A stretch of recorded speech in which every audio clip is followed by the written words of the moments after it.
It's the Guitar Dads. It's the Guitar Dads.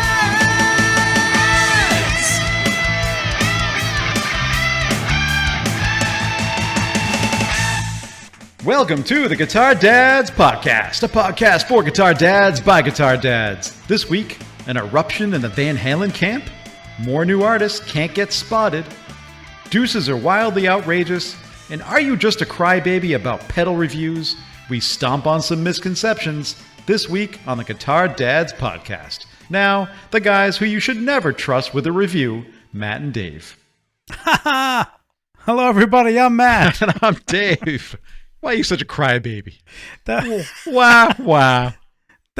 was an exaggerated ha. That was an exaggerated one. Anyway, hello, everybody. Well, what's up, everybody? Thank you for tuning in as you do each and every single week. We thank you for tuning in now to episode 87. 87. We're coming up on 90 quickly. Coming up on 90, and then you know what happens after 90? 100. 100, baby. We're planning something big. Are we, something Dave? big? Are we? Maybe. Maybe. Anyway, real quick, thank you to each and every single one of you listeners out there as you find us on Instagram at Guitar Dads Podcast, where you can see clips of this podcast posted every single week. We love your comments. Please keep commenting. And also join our private Facebook group at Guitar Dads Podcast over there. It's a growing group. We love the comments. We love you guys requesting us to talk about things. So keep the banter going and ask your friends to join too. As we grow the community, it's only going to get more fun. That's true. Tell your friends. Tell your friends, and it keeps on growing. But and real quick, make sure you check out our a couple episodes ago. We have Blake Weiland from the Tone Mob on. Great time talking to Blake. So check out his episode. Blake. And a few weeks ago, also we had Dallas Dwight, the lead singer and lyricist of the L.A. Maybe, our new favorite band. He was on. Definitely our new favorite band. Check out. Oh, are you going to say that over Dirty Honey? Okay, we'll talk. We'll talk about that later. And also, we had a nice conversation with an up-and-coming country artist, Taylor Hughes, singer-songwriter Taylor Hughes. Yeah, our new favorite country artist. Yeah, where did you see her recently? She did the national anthem at the Kentucky Wildcats football game in their massive stadium. Yeah. It was pretty cool. Good for her. Congrats to Taylor on that. Yeah, that's awesome, Taylor. We love seeing that. So cool. Yeah, check her episode out too. Yeah. All right. Should we get into it? Get into the news and know what's going on in the Guitar Dataverse. Well, I don't know if this is really news because this has been going on for a very long time, but Sammy has kind of made it news again. Sammy Hagar, of course, has made it news that Alex Van Halen has continued to ghost him despite his efforts to reach out and because they've been talking about all these rumors flying around about an Eddie Van Halen tribute, especially about a tribute show, which we want. Yeah, especially after the Taylor Hawkins one. But apparently both of the Taylor Hawkins ones. Yeah.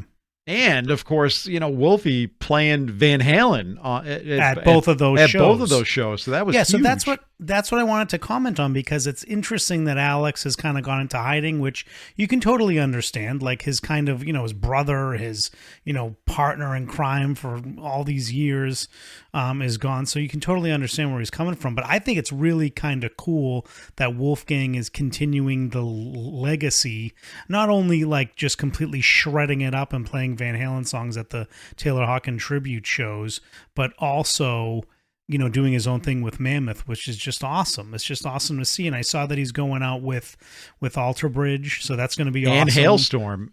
Yeah, Hailstorm. It's the Alter Bridge Hailstorm show tour that they're doing with Mammoth in Europe. Is he opening for Alter Bridge in the U.S. tour? He is. So it's not Hailstorm. It's going to be. Oh, sorry, not Hailstorm. Yeah. It's going to be Mammoth and Alter Bridge when they come to the U.S. Yep. Yeah. So Dave, I think Dave and I are going to that show, but it's one of these weeknight shows again. So another weeknight show, but we're going to do it. I think it might be around when we're planning to go skiing. So it's going to come down to the wire on that one, I think. This is such a guitar dad's thing, isn't it? Like, oh, we got skiing and all this other stuff We going got all on. this, I don't know we if got we all should this go to a dad show. stuff to deal with. I know, but the Alter Bridge shows are always awesome. I'd love to see Mammoth again. They just when they we saw kill it. them on that co-headline tour with Dirty Honey, it was just incredible, and really great to see Wolfgang and the boys just tearing it up. And the guitar sounds were awesome, weren't they, Dave? I mean, my head was almost blown off. It was so loud, but it was. I've never been to a louder show, but anyway, Serious.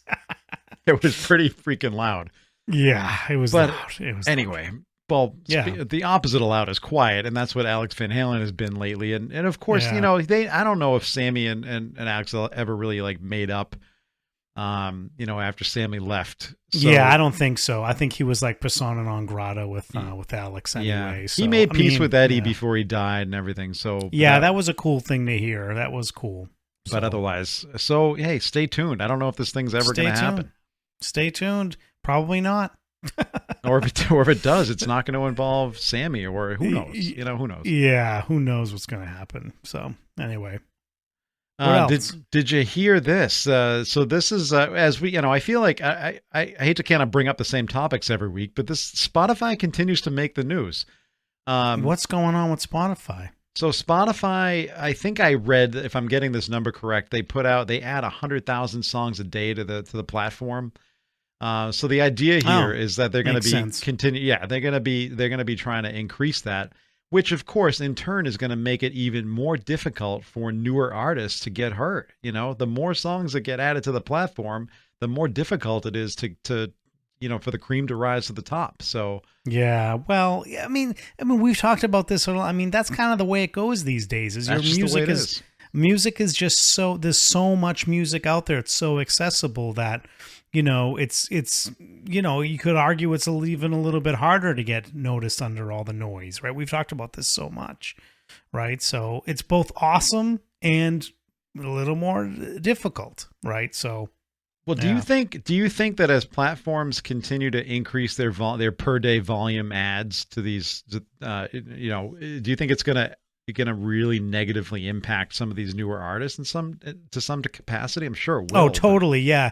But I think, you know, you know, with the subscription based services and how they're not super stable, they got to do something, right? I mean, I would be okay with this if they ended up paying the artist more. We know there was that copyright deal that they do Yep. have to pay the artist a little bit more, but They it's will. kind of around the edges. It's not like a major kind of paradigm shift that we think is needed with these streaming services.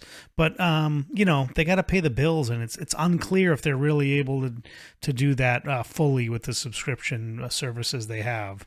So, I mean, who knows? We'll see. I mean, I would not want to have the ads, but you know, it's what Yeah, it is. That's they why do I get pay it- for these things. So I mean, yeah, exactly. It's why you pay for it. And the ads are, it's like they're kind of teasing you, you know, gradually, and it's kind of dragging you gradually into a subscription because the Oh, ads totally. get more and more frequent. The ads get longer. You know, and it's totally. It Yeah, just yeah. eventually you just give up and say, fine, it's worth the $10 a month or whatever it's going to be. You know. That's what upsets me about Sirius XM is if you ever listen to Howard does all these commercial spots.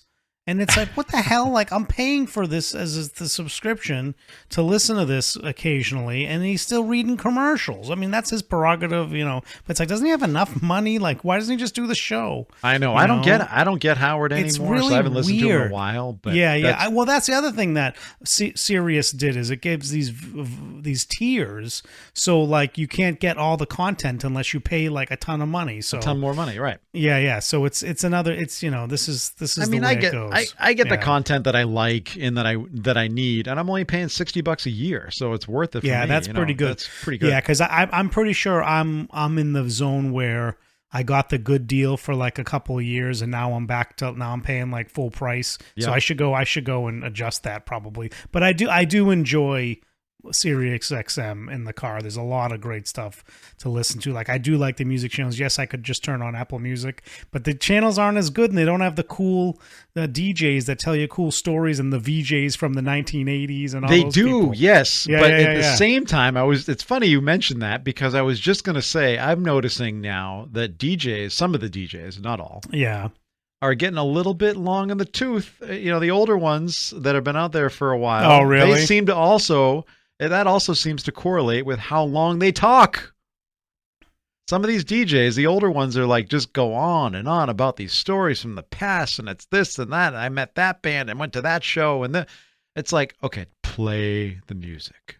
Yeah. You want them to tell like little stories, but not crazy stories. That's right. Some of the younger ones, the newer ones, don't do that as much. But I just like, I'm not going to say any names because I love them all. But we know who we're talking about. But sometimes they just get a little carried away with stories, and it's play the music. I just want to hear music. What's cool about Sirius XM is there's a lot of artists that do like their guest spots, or they do like Duff McKagan does a weekly show. He does Three Chords and the Truth, which is awesome. And he plays the music that he likes, and he talks and tells stories.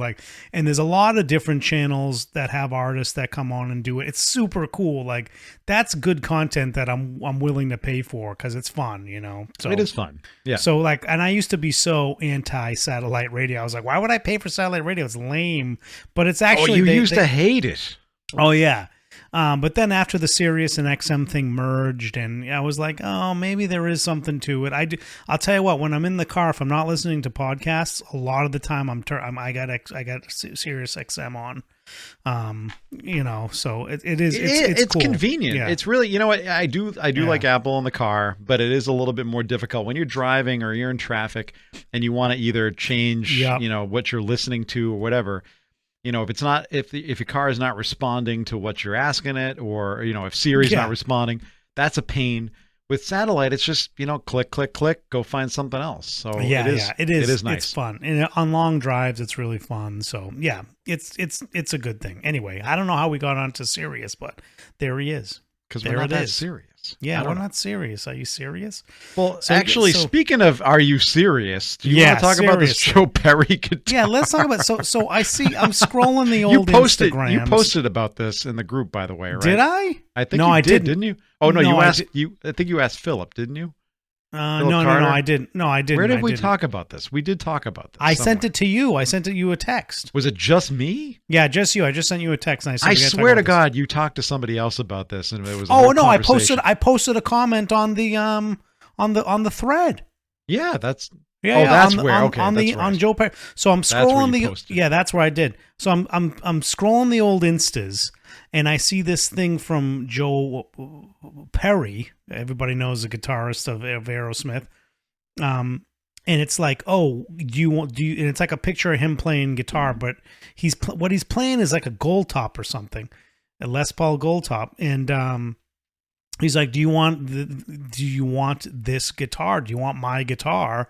And here's the deal: we're launching this thing where you can come to the show in Vegas, purchase this guitar, have a meet and greet with me where I sign it, and I sign anything else you want me to sign. Oh, and I'll play this very guitar on stage at the show. So I'm like, oh, this is really kind of cool. I wonder if it's his signature. Remember how we came up with that single pickup Gold Top with the tremolo on it? Yeah. I was like, oh, maybe it's that. But it's going to be a ton of money, and it's going to be a ton of money, and that's kind of a cool experience if you're going to drop $10K on a guitar, that's kind of a cool thing, But no, I follow the link, and it's like a Les Paul Studio. Yeah, I know. It's like what? Now what's in? So here's the kick. We didn't get to the kicker. Go ahead and get to the kicker. It's like a black Les Paul Studio, which doesn't look bad. But you know what? What is that? Like a $1,700 guitar these days? Right. $1,500. $1,500. And guess what they want for this whole VIP experience where he plays it and signs it? $8,600. It's ridiculous. And I was like, $8,600. If it was the custom shop, a signature or any Joe Perry signature, I'd be like, this is incredibly cool. I mean, I guess the studio is technically like a Joe Perry signature thing. Maybe it's a lot cooler of a guitar than I think it is, but is it worth $8,000, almost $9,000? Like what? Let's be real. I mean, out of the $8,600, so let's just put the price tag on the guitar, right? Like, would you pay $8,600 just for that guitar? Because obviously you're paying for the experience, you're paying for you're paying to have it played in the show and Yeah. and getting it signed. That whole thing, of course, that there's tons of I value. mean, played in that. in the show. So played in the show is cool. Like, how much would you pay for your favorite guitarist to play a guitar and like to have a guitar that they played in a show? I mean, that would be. I mean, that's How much would I pay? It depends. Do I want to that get demands- divorced or do I want to, But that demands a premium, right? It So does. there's that. I mean, but when you're taking like a $1,600, $1,700 guitar and you're making it $8,000 for this experience, like I Right. can see, maybe there's $1,000 upcharge or a $2,000 upcharge for the This experience. is a $7,000 upcharge at minimum, for It's this like, for basically what? a signature and maybe a couple of songs in the show. So I mean, this is insane. I mean, it's completely insane. and so, then of course the question it begs the question why yeah, well, why you this know, guitar and why this kind why of this guitar? like- Why this guitar? Why are they doing this? Is it just a money grab? I mean, obviously it's a money grab, but I mean, But I why? think the concept is incredibly cool. And if it was like, I mean, Dave, I bet you would be tempted if it was all in like $3-4 grand. I bet you would be very tempted to do it. if that was all in 'Cause you're all a huge 3-4 Aerosmith grand, guy. Yeah. I would be working my wife hard. wait, Oh. wait a minute, come on. Oh, I'd also talk to you about the guitar, but I would be working on. Jesus. Hey, this is a hey, family now. show. This is a family show. Let's not talk about Please. this. Yeah. I would be. Anyways. I would be begging hard to get this. You'd be guitar, you'd for be sure. lobbying very Yes. very hard too. Yes. Yeah, I mean, because and I bet they'd sell a ton of them too. But maybe Joe's like, look, if I'm going to do this, I can. The other thing you got to realize is how many guitars can he actually do this for? So, Right. you know, He's not gonna be playing them like every night, all night. Yes, so. and I bet if they did it at like even $5,000, that you get a lot more people interested. So, obviously this crazy price is going to limit it to probably, not many people. That's a and, very good and maybe, point. and I'll tell you the truth. I mean, his Gibson signatures are very collectible. And even a cheaper one like a studio, I bet is going to be very collectible anyway. So especially with his signature on it. So now I'm talking myself into this is probably not a terrible price for the right collector. No, I don't. So, As we kind of Yeah. work this out, I agree. I think you bring up a really good point. I think if they priced it any lower, now you're dealing with like a massive demand. No, not massive demand, but a bigger demand. Yeah. And then how are Yeah. you going to deal with that? Because if you're guaranteeing that it's getting a spot in the show and you're going to get to go backstage, he's going to sign it, the whole thing. How many people can they really handle? So they probably do have to price it a little Yeah. bit higher. So but they can could limit control it. that. They could say, look, we're doing 25 and that's it. Right, that's true. Yep. Which is probably what's going on here. They definitely have a set amount for each date. When I clicked on the link, there's a set amount for each. So it's definitely a limited release thing. But like, couldn't you do a limited release for just a little bit less money? It seems Yeah, just that's a good point. insane I mean, yeah, it seems in insane the residency, money. the Deuces Yeah. of the Deuces of Wild residency is going. I think it starts up again in a few weeks. If you're listening to this, Yeah, it's it's like November December. 3rd when we're Yeah. recording this. But I think it goes until December 14th or something. Yeah. A lot of the dates are in December where you could do this, but Yeah. I'm sure there's a bunch of rich dudes that are all over this. Very excited about it. I'm So- sure. So good for you, Joe. That's great. So let me ask you. So, yeah, because let of me course, ask you something. let me ask you something. Because of course, this has to come up next in the conversation. Now, if this is Slash, what's your price point? Oh, geez, that's a tough one, huh? And would it depend on the guitar? Yeah, it wouldn't be $8,600. It would depend on the guitar.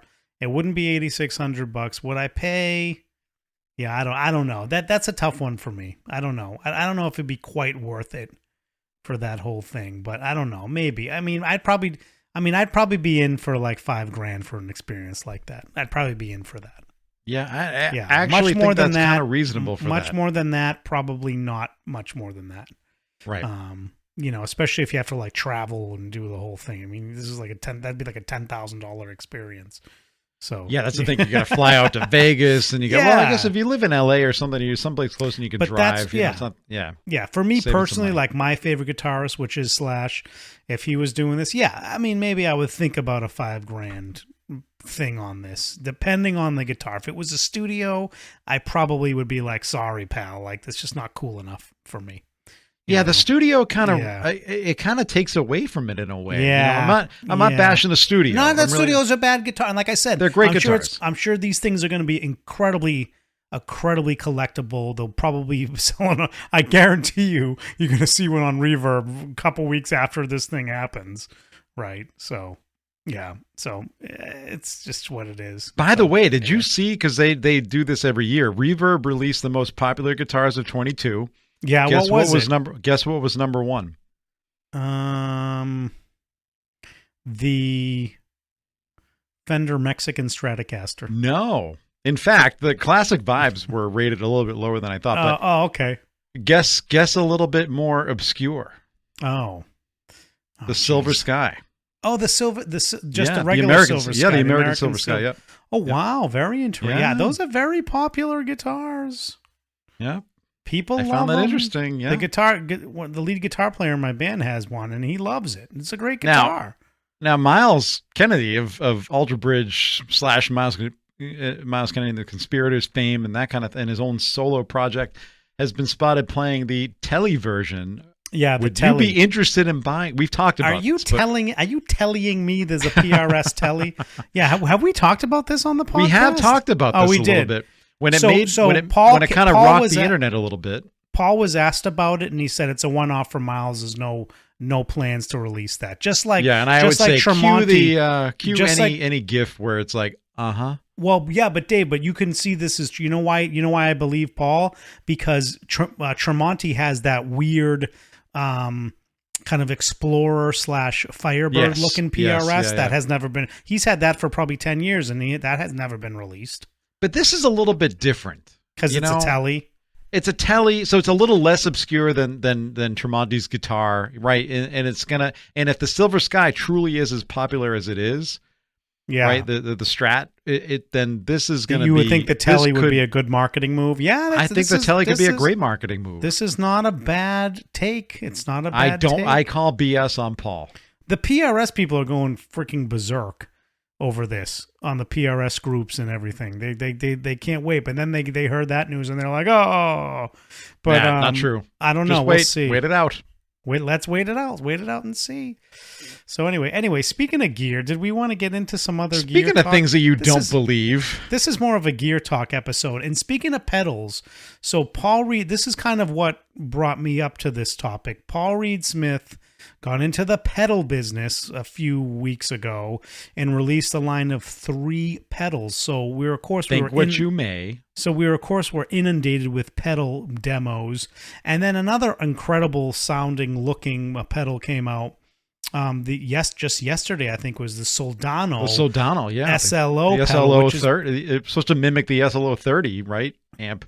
Oh, I think it's just supposed to sound like the 100, man. I don't think that it's supposed to sound like the 30 watt. But I thought it was okay. I might be mistaken on that. I mean, Or maybe either way. no. I think you're right because I think I was watching. I watched a number of demos on that. I forget it's like which a one. million Maybe they were like A-Bing it against the 30. I can't remember now. So there's Who a was couple that? of things I watched I a want. bunch. So there's a couple of things I wanted to touch on in this. One was something that has come up a lot. It's come up from Ryan at 60 Cycle. It's come up from Blake Wylam. And that there's this like contingent of people that get annoyed on pedal release days, that they're inundated with like a million demos on YouTube and on Instagram. And they just feel like it's like, why are we being inundated with these things? Everybody is in cahoots to have all these on the release day to show all the videos and stuff. I can't talk. And it's like, do you have a problem with that, Dave? Like, do you take offense?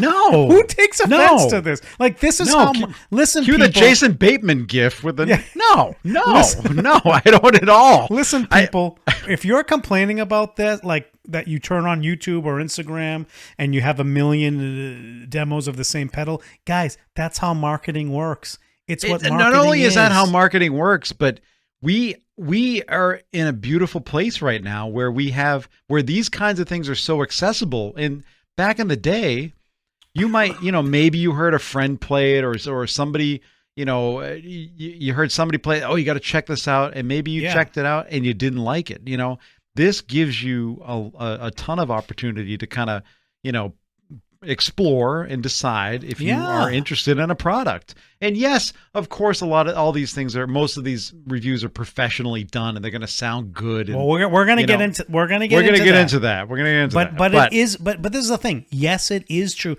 The reason why YouTubers exist and these guys can do it for a living is because pedal companies and other gear companies pay them to do demos. That's right. It's just clear. This is what they do for a living. Not all of them. We have to be honest, guys. I mean, it's just the way of the world. It's just the way it is. And every single one of you listening to this podcast, and Matt and I, we watch all these reviews too. And some are good, some are bad.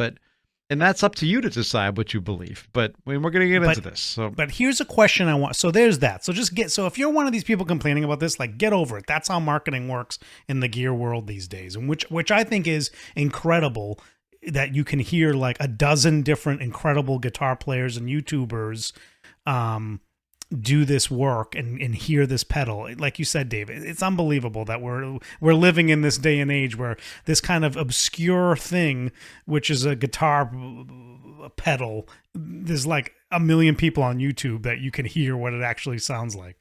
So one more thing on that. Yeah. Here's the thing. Here's the thing I'd have to say to the people complaining about the marketing. Yeah.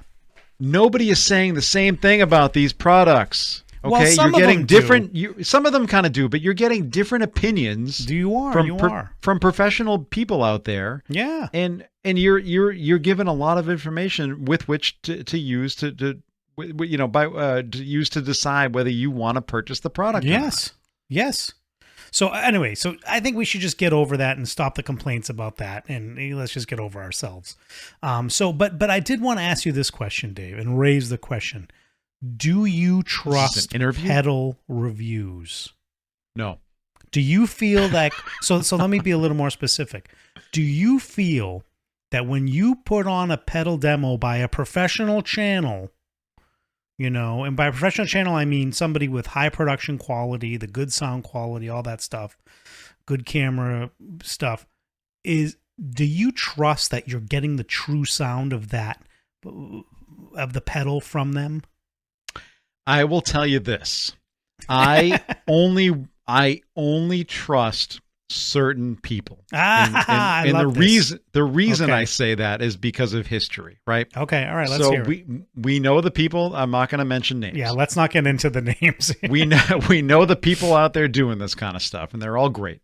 They're all great. We've had a lot of them on the podcast, too. Yes. No, and they're all great. However, there are certain people that do it better, and there are certain people that are a little bit more honest, and they have just a kind of a way about them to deliver that honesty while still getting paid by the pedal company or whatever they're reviewing and still not trashing the product. Like for the example of like a bad product, right? There's things that have come out where people are just like, okay. They don't get it. And so actually that's where I do want to name names, because we've had some YouTubers on. We had Ryan on, and we had Andy the Guitar Geek on. I think those are the two YouTubers we had on that really do a lot of demo stuff. We've had others on, but demos aren't their main thing. But they were very clear, and I do trust them, and not just because we had them on the pod and we know them, but because when you even before we had them on the pod and got to know them a little bit more, something came through that they were kind of genuine and kind of honest about this, and they're very adamant. And when you ask them this stuff, even when we asked them kind of off air, they would admit, they would say, I think a couple of them did admit on air, and they said, no, I have sent back products that I don't believe in and I didn't jive with for whatever reason. I didn't get along with it, and I'm not going to do the demo. I'll turn down the money.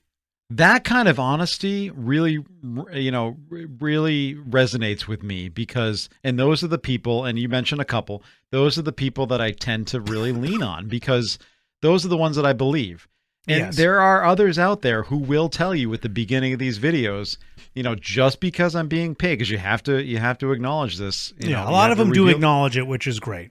Yeah. But they will tell you, just because I'm being paid by, Wampler or whoever, I am giving you my honest to goodness. I'm giving my honest to goodness review of this pedal. Yes, so exactly. And I do believe they are. Well, I'll tell you what. I think a lot of them, but a lot of the demo guys will be clear with you that they're not giving a review. They're giving you a demo. They're not saying like, I love this, I hate it. They're saying, this is the pedal. This is what it sounds like. This is You what it make up does. your own, Yeah. make you up your own. So that's where I come in and I say, in my That's an important distinction. Yeah, too. it is an important distinction because they're not reviewing the pedal and saying, should you buy this? Should you not buy it? Well, some do. Right. Some No, will. some are giving reviews. That's a really good point. Some do, but for the most part, it's a demo, and it's just here. You make up your mind. So that's what I'm questioning, right? I'm questioning: do you trust these guys? You know, our friends aside, do you trust them to that you're getting the true sound of the pedal? And the reason I say this is because these guys are so great at audio production and video production. Can they manipulate the sound of a pedal to make it sound maybe better than it is? Maybe, I don't know. Do you think they are though? Well, here's the thing. They have a reason to do it in that if you're really good and you make the pedal sound great, more people are going to send you their stuff and keep paying you to do this.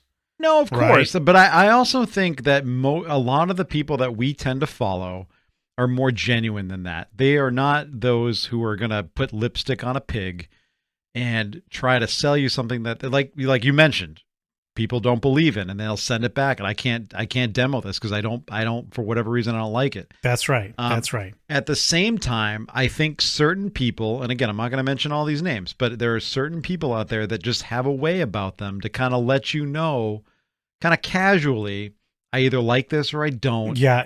You can You read know, between the lines. You can read between the lines, and Yeah. those are the people that I tend to trust a little bit more. Okay, so your approach on this is you kind of know who to trust and not to trust. And I think, to tell you the truth, I think that's the bottom line answer on this is, go to the YouTubers that you trust. We have a couple that we think are great, but there's more than just the guys that have been on the pod that we think are great. Tons of them. But Tons. but I'll give you an example. I'll give you an example, and I will name names on this one. Pete Thorne, Pete Thorne, absolutely incredible player. One of the greatest players on YouTube. Crazy good player. And his main gig is demos, and you've never heard anything that you would questionably think isn't the greatest sounding thing ever out of him. And I'm not the first one to question this. A lot of people just say, Pete, it doesn't matter what you play. You make it sound great. Now he will say similar things, and he said similar things in interviews and different things where he says, "No, I send pedals back. I'll send them. If I don't like them, I won't do the demo. I have enough work that I don't need to do every single thing that comes across my desk." So so I think you're right. Like so this is the thing. Integrity is everything to these guys, and if you as the listener, trust that is that really true? Is he just saying that just because it's a fashionable thing to say, or is he saying it because it's true? And if you look at all the gear in Pete Thorne's studio and all the compressors and all the rack gear and all this stuff, I mean you can do some serious manipulation of sound with that. Here's stuff. what I agree with that, and I can see where I can see where people complain about this And kind I'm not. of thing. and However, I just No, want go to. ahead. I just want to acknowledge, like as a disclaimer, I'm not calling out Pete Thorne on this. I No, love he's Pete. amazing. I love He's Pete, incredible. and I No, do, we love and I Pete. do trust him. But it's a good example of somebody who's a super pro, and you can tell he really knows his way around audio production, right? oh, he totally does. So- But you know what? But here's the thing: the people that are watching, and we watch Pete all the time, but a lot of people that are watching Pete and the like are more professional musicians that are going to be able to mimic that same kind of thing. They have the skill at pro audio. They know how to dial in a pedal and use their other equipment in their studio to get the sound that they're looking for, right? So they Yeah. have that capacity to do it. Now, the one thing real quick I want to mention before I get into a second point Yeah. is you also have to understand that, what do we always say? The tone is in the hands, right? So a good player is of course going to make every piece of equipment that you have sound better, no matter what it is. That's right. That's So, right. but the other thing I want to mention real quick is what I would encourage you to do for those of you who would complain about somebody like Pete Thorne or, other professionals like him. Yeah. Go listen to the little guys that have purchased the pedal that don't have all this professional stuff in their studio. They're not editing it. They're not editing their videos like crazy and, really tweaking the sound so it's perfect. Go listen to them, because if you're the basement player like me, that will never live gig a thing, then go listen to that, because that's where you're going to get a little bit more of a realistic sound and view of the pedal. And I'm not saying that you should decide based on that, but you're going to get a little bit of an apples to apples comparison in terms of the sound, right? So, yeah. I think that's a great point. Those are great points, Dave. The other thing I want to say is, let's be honest, as guitar players, as like all of us as guitar players, do you really make your mind up about a pedal until you play it through your own rig? Even if you demo it in a store, you're just like, yeah, it sounds pretty good, but I'm going to be honest with you right now. I never play a pedal in a store because I just feel like I'm never going to get a feel for it unless it's through my rig. And that, one of the reasons why I like going to Guitar Center is very easy to return stuff because it's local to me, just because it's local to me. But what about Guitar Pedal Shop? We played plenty of pedals down there. Yeah, that's a good point. Guitar Pedal Shop, he has a good return policy as well. Well, shout out to Guitar Pedal Shop in Plymouth. He ships worldwide, from what we understand. But that's why I'm going to buy a pedal with the expectation that I'm not going to really know what's up with it until I run it through my rig. Isn't that how we all do this, Dave? That's how everybody does. Exactly. Because, to your point about Pete Thorne, just because he's running everything he runs to make it sound the way it does, it's like, if you could snap your fingers and pull up some magic YouTuber that would have your rig and could play every pedal that you were interested in purchasing through your rig, that's a different story, but that's just not reality. Sometimes you get lucky and you're like I have a Princeton. I know Ryan plays everything through his Princeton. So when I listen to a Ryan demo, I'm like, oh, that's cool. That's what it's going to sound like through a Princeton. So that, to be honest with you, that does help me. And I'm like, maybe that's the sound I want. Yeah. But if you get excited about a pedal just because you may listen to a few demos, you're like, whatever. I'm probably going to buy this pedal no matter what the demo sounds like, because I'm interested and excited about it. So, demos are great because they just raise the hype. Yeah, and I think the people that are, and to go back to the original point, the people that are complaining about this kind of stuff, it's like, do you realize what you have at your disposal that's nowadays? That's what I'm saying. It's like, it's insane. And if you don't want to listen to some of these professionals that are being paid by these companies to market the pedal, wait a few weeks after something comes out, and you will find the little guy, the basement player, the little YouTuber out there reviewing the thing. And if you feel more comfortable, then fine. That's great. I agree. I do like, to tell you the truth, I do like the, especially for amps, when I'm looking to buy an amp, I do like to find like a more amateur channel and hear what it sounds like, because I feel like you get a little more of the rawness that you would get in a room to some extent. But at the same time, if they're playing a lousy guitar, if they're not really miking the amp properly, you got to take things with a grain of salt. It's difficult. Right. It's a difficult situation. I'm gonna shout out a kind of an in-betweener, I guess. Oh yeah, I don't know. Maybe I'm sure he does get. Don't insult anybody by calling him an in-betweener. No. He's not like one of the major, like when you think about the Ryan Burks and those that world of things.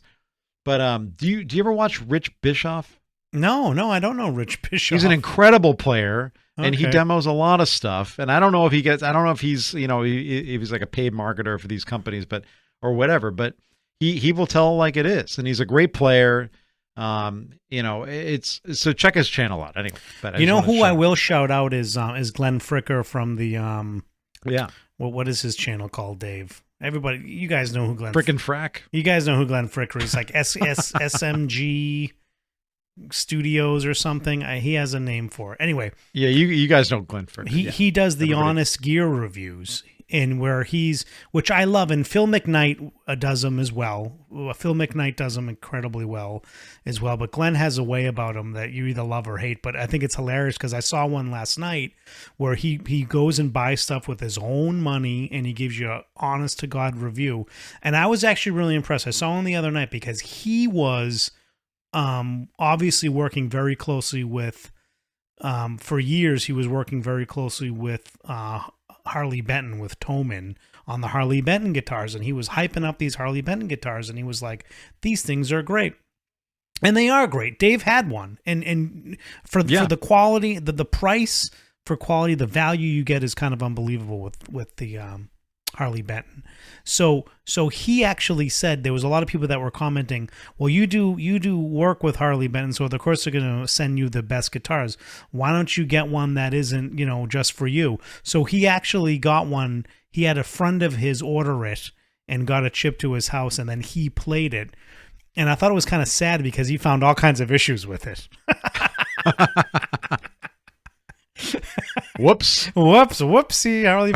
So, but I think we've talked about this before about cheap guitars. You gotta, if you're paying $100 for a guitar, there's only so much you can expect. You can't be expecting a Gibson Studio played by Joe Perry on stage. A trans black studio that for $8,600. But anyway, yeah. So I thought so. He's great because, and then he also did. I caught another one where he did a review of the Sterling version of the Majesty of the John Petrucci, and he just bashed this thing to death. But apparently, people do. Apparently, they no longer make it. He's not the only one. Apparently, they no longer make the Majesty and the Sterling version of it. Although I've heard really great things about the Sterlings. Especially like the Sterling St. Vincent, I've heard good things about. So I don't know. I mean, I think Ernie Ball overall is very high quality. I'd love to own an Ernie Ball guitar someday. Who's probably another the Music Man and not the Sterling, just to be honest. Yeah. Well, yeah, of course. But who's another? Real quick, as we're running up on time. Yeah, we're up on time. Is another great YouTuber who I think is very honest. Is Henning Pauly. Oh, Henning's great. Yeah, Henning is great. Yeah. Henning, if you haven't checked out Henning's channel, go check him out. I mean, if you want in-depth, how do you even pronounce that? What's the? I have no. It's like Etsy Pie. Etsy Pie 42 something. Yeah. Just type in Henning Pauly, you'll find him. Just type in Henning, you'll find. But he's incredible. Yeah. He gives the most in-depth reviews you're ever going to hear. Absolutely. It's kind of it's unbelievable how well he does with these reviews. And he's another guy that, yes, he's making a living off this, but he doesn't only do reviews, he does other things. And he does really well. And I believe that he's a genuine guy. A lot of these guys that have been in the game for a while, they don't just get there because they're like blowing smoke, right? That's right. So I give him credit. I give him a lot of credit. And just now that we've had the opportunity to meet these people and talk to them, it comes through. So I'll just say that. So I think you're right. So I guess the moral of the story is, trust who you want to trust, follow who you want to follow, and always demo a product yourself and purchase it through a retailer where it's going to be an easy return, because if you don't like it, you can easily send it back. Like a Sweetwater. Yeah, like a Sweetwater's great, or Pedals, definitely Guitar Pedal Shop is great. So Big Guitar Pedal Shop is fantastic. We got to get Rick on the show. Hey, Rick, when are you coming on the show, man? All right, we'll shut you out. We'll maybe get you on the show in a few weeks. Nice. Anyway, that was a great episode. Yeah, so make sure you check us out on Instagram at Guitar Dads Podcast.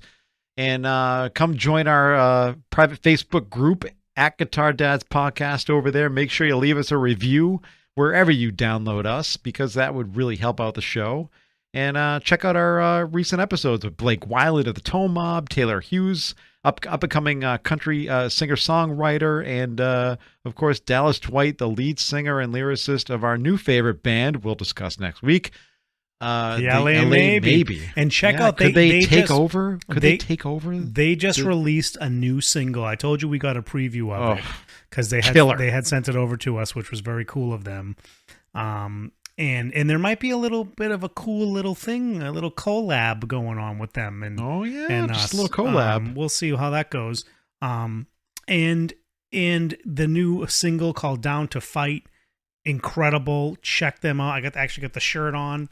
It's a great song. Yeah, just go and check it out if you're into this kind of new wave of classic rock, as the LA Maybe calls it. Oh, killer. So, and they just got off the Kiss cruise, so we'd love to have Dallas back on to tell us all about the cruise and that baby kind of thing. But for now, I think that was this week's Guitar Dads Podcast. Keep rock alive. Catch you guys on the flip.